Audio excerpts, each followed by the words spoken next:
أعوذ بالله من الشيطان الرجيم.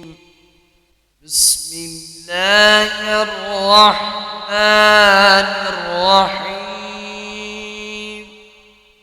يا بني إسرائيل اذكروا نعمتي التي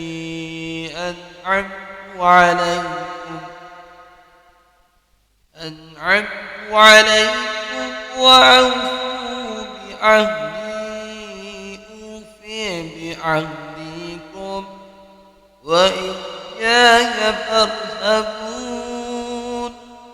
وآمنوا بما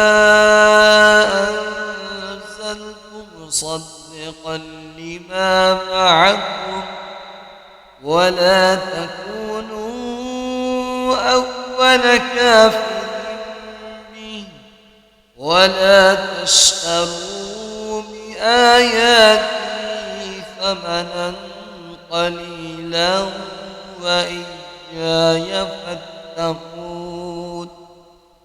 ولا تلبسوا الحق بالباطل وتكتموا الحق وأنتم تعلمون.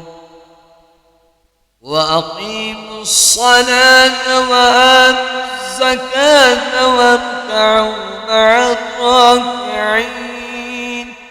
أتأمرون الناس بالبر وتنسون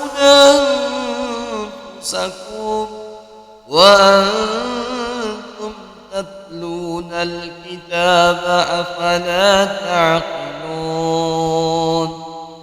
واستعينوا بالصبر والصلاة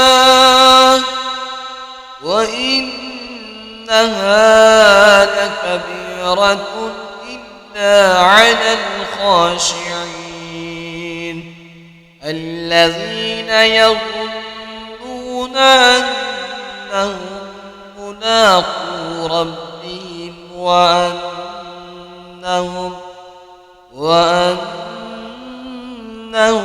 إليه راجعون.